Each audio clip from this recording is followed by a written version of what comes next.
We're going to talk about the whole idea of defunding the police. Is it the right decision? Does it work? Etc., etc., etc.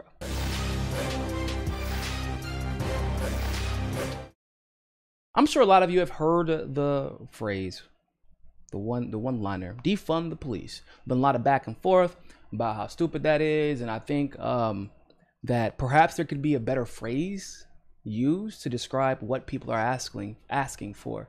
But I understand the marketability of the idea of defunding the police. But you all know me. I know how this channel gets down. I'm just really not for the whole. I'm not for the one-liners. I'm not for the one-liners. It's just how I am. Because I understand that people are a little bit more nuanced than that. But nonetheless, there have been a lot of disingenuous attacks and gaslighting when people say defund the police. There has been, like, come on, bro. Let's be real. There has been. Even if you're maybe a little bit conservative leaning, you know that some of the takes that people, oh my God, if we defund the police, then we're going to have immediate privatization of police forces. Bro, first of all, basically the police force is privatized. It already is. So that's a dumb argument. And why you would go straight to the privatization of police forces? They're like, oh, because guess what's going to happen? Rich people are going to have police forces in their own communities. You mean like they already have at their private schools, like they already have in their private neighborhoods, like they already have at their private clubs, like they already have at their private events? I mean, they already have privatized police forces. Okay. Also, I mean, I cannot stress this enough. Black people almost never call the cops. We just handle our own business. And most people, I think, actually feel like this. Unless their name is Karen or Brad. Bro. So there have been these disingenuous takes on the idea of defunding police. But let me explain what the gist of defunding the police is. It means defunding the police as they are currently structured. What do I mean by that? Right now, we know that police get kickbacks from putting people in prison. Police get kickbacks from meeting quotas for police parking tickets, for speeding tickets, etc., etc. We know police get kickbacks for, police departments get kickbacks for hiring police to put people in private prison. I know that in Fort Lauderdale, a cop told me if we find a certain amount of drugs on you, we get bonuses. So they're incentivized to pull as many people over as humanly possible.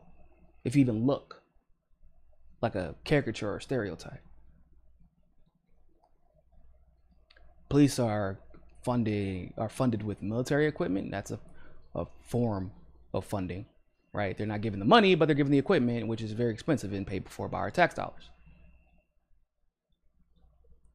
I just did a whole segment explaining to you all, we funded their training by the Israeli Defense Force.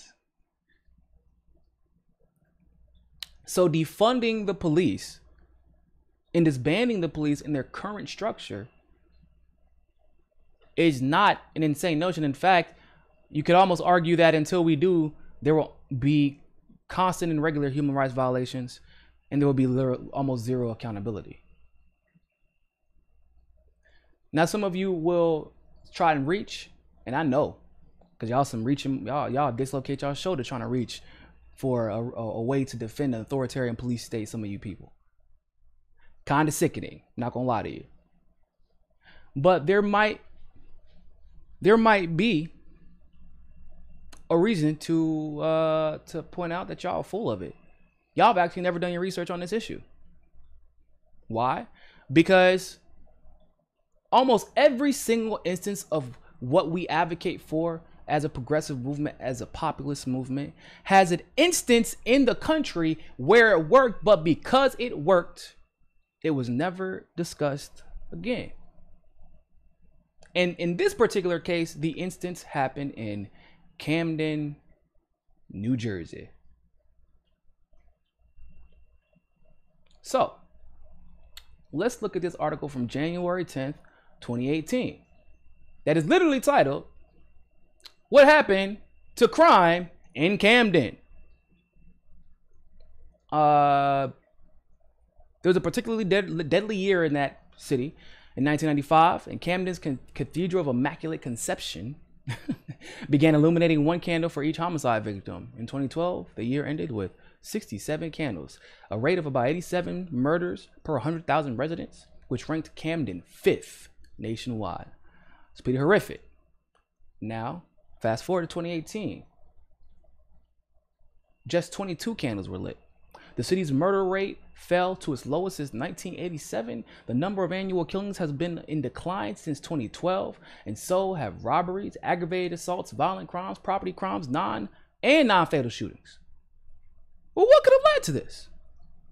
So what's happening in the city, which for many years had been deemed among the most dangerous in America? Thompson, who took the helm of Camden Police Force in 2008, says the biggest factor may have been the changes in structure of the police department itself. In 2013, the Camden Police Department was disbanded. I repeat, in 2013, ladies and gentlemen, the Camden Police Department was disbanded. I know you may not have heard about it because you didn't hear Ben Shapiro complain about it. You didn't hear a bunch of fake outrage from conservatives. Oh my God, we disband police. There's anarchy. There's anarchy. And this is in a Republican state, people. So I'll repeat one more again. In 2013, while Barack Obama was militarizing police across the country, the Camden Police Department decided, you know what, that's not working. Let's try something new. And they disbanded it. They reimagined it and was born again as the Camden County Police Department, with more officers at lower pay and a strategic shift forward towards community policing. That meant focusing on rebuilding trust between the community and their officers. For us to make the neighborhood look and feel the way everyone wanted it to, it wasn't going to be achieved by having police officers with a helmet and a shotgun standing around the corner, Thompson said. Now he wants his officers to identify more with being the Peace Corps than the Special Forces. A conversation with Thompson about community policing is likely to involve many such catchy maxims.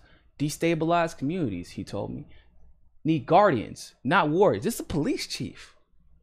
He explained the back to the future paradox, using technology wisely, but to pair it with regular old bobbies on the street. He stressed the idea that public safety is about access to social services, economic rejuvenation, good schools, not just cops. Nothing stops bullets like a job. It's policing turned poetry, and his officers too have internalized it in their training. The old police mantra was "make it home safely," Camden police officer Tyrell Bagby told New York Times in April. Now we're being taught not only should we make it home safely, but so should the victims and the suspects. That same police force has taken their own time, many of them, most of them, outside of their 9 to 5 to then go and volunteer in the community that they work in.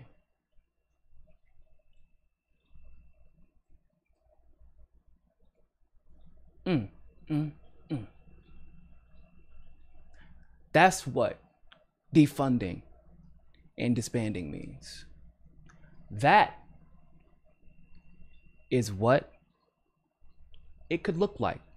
This is very similar to how militias were ran. You know, that militia in the Second Amendment that most conservatives literally have been dropping the ball on. Because it's funny, because every conservative is, oh, we believe in the Constitution, the Second Amendment. And this would have been an amazing opportunity for conservatives to say, you know what? This is why the Second Amendment was put in place. Not just to protect the right for people to defend themselves and to bear arms, but also to remember that the best way to protect and serve, and the best people to protect and serve the community, are from the community, which is what militias were. They were not random police and random police chiefs and private prisons from outside where people made a bunch of profit on you taking, basically taking advantage of the fact that you didn't belong in that community. So you're disconnected from all the trouble that's caused there and all the pain you caused there. What is being described in this article is very, very similar to how militias used to work. You take away tear gas, take away riot gear. Bro, why do we even still have SWAT and riot gear? Think about that, people. Think about that. Why do we even have a SWAT team? The SWAT team was probably brought about during the war on drugs. Don't quote me on that. But we've grown accustomed to associating them with what we see in Hollywood. Oh, we need the SWAT teams. Why? Because somebody's going to break into a bank one day. There's going to be a Mexican standoff. Right? There's going to be that one moment where your family is tied up. I don't know what the hell you're into or your family's tied up. But there's going to be that one moment where your family's tied up and you got to have a SWAT team come in and save them. That's what we're taught. Right? We're taught that every single situation is reminiscent of the cocaine epidemic in Miami in the 90s and early 2000s, and actually the early 80s and the 70s too. That like you gotta always have a SWAT team ready to just pop up on you, pop, pop, pop. And that's how we save the day. But no, a lot of the militarization all came from problems and solutions. Problems caused by the government with solutions by the government, where the government and the people who cause the problems are all profiting from our plight.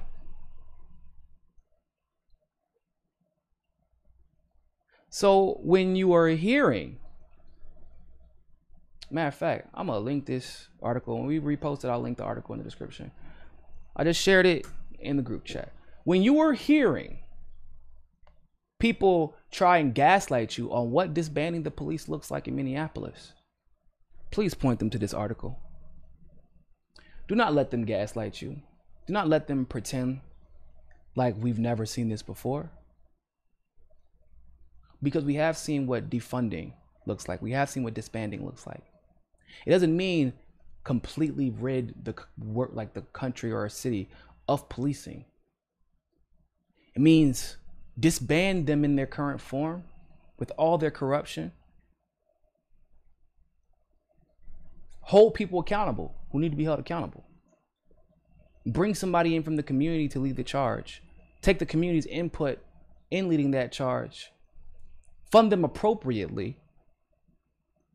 But make sure that when you are doing so that you're bringing in people from the community.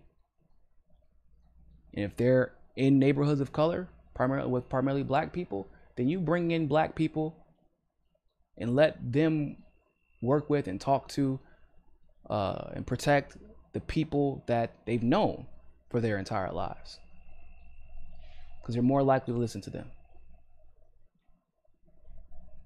It's like that. Is it perfect? No, but what is? But like that police chief said, there's economic problems. There are problems that go beyond our personal race, right?